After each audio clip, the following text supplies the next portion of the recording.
ओडिशा रे बीजेपी सरकार हम एवं ओडिशार अस्मिता को लेकिन निर्वाचन लड़ा ओडिशा रे बीजेपी सरकार हम ओडिशार अस्मिता को लेकिन निर्वाचन लोकों पाक आम जीवु एवं निर्वाचन लड़ू बीजेपी ओडिशा रे सरकार करिवो लोक मानकर आशीर्वाद शुभेच्छा नहीं बीजेपी सरकार करिवो एवं आमे लोक ओडिशार अस्मिता को नहीं निर्वाचन प्रमुख भूमिका नबू ओडिशा रे बीजेपी सरकार हम ओडिशा रे बीजेपी सरकार हम लोक शुभेच्छा आशीर्वाद लोकंकर सहयोग रे ओडिशार लोक माने एथर निर्वाचन दायित्व नेबे ओडिशा रे बीजेपी सरकार हम एवं ओडिशार अस्मिता को लेकिन निर्वाचन लड़ा बीजेपी एकाकी सरकार करिवो शुभेच्छा सहयोग आशीर्वाद लोकंकर नहीं एवं अस्मिता को लेकिन निर्वाचन लड़ी ओडिशार अस्मिता को निर्वाचन लड़ी तृतीय थर देश में सरकार गठन करिवार संकल्प भारतीय जनता पार्टी नहीं ओडिशार 4.5 कोटी लोक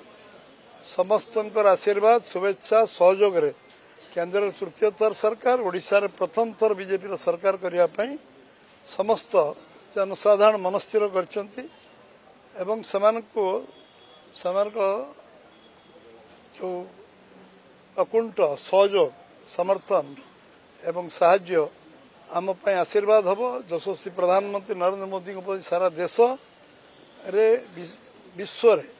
चर्चित जो चेहरा अच्छी ताकू आधार करी ओडिशा रे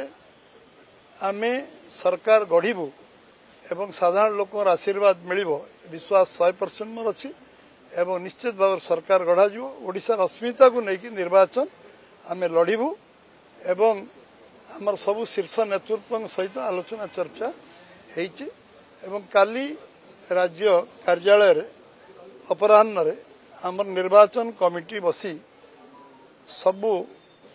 सीट पाई निर्वाचन कमिटी तन्न परीक्षा निरीक्षा करिवो एवं सविशेष रिपोर्ट केंद्रीय कमिटी पार्लियामेंट पार्टी को प्रदान कर मु गोटे शब्द केबे नौनी धर 8 दिन है कौन विषय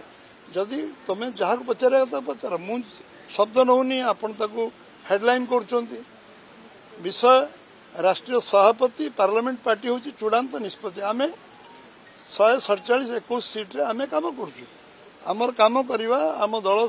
संगठन करवा और निर्वाचन लड़वा प्रस्तुति रणनीति ये कथा आम कर तेणु ये मो व्यक्तिगत मत या जहाँ मु कहूँ मुझे खंडन कर जो विषय आम चर्चा आलोचना करी तिलकु ताल कर गुजब आ मिछ संवाद परिवेशन हवा उचित नुहे ये विषय को जहाँ जहाँ मु 8 दिन धरी लक्ष्य कर समस्ते एक विषयटा को भूल मेसेज भूल न्यूज लोक विभ्रांत कर 8 दिन धरी बीजेपी कार्यकर्ता माने मानसिक द्वंद्व अच्छा कौन दृष्टि मुझे विषय को खंडन कर राष्ट्रीय सभापति कहे छपातु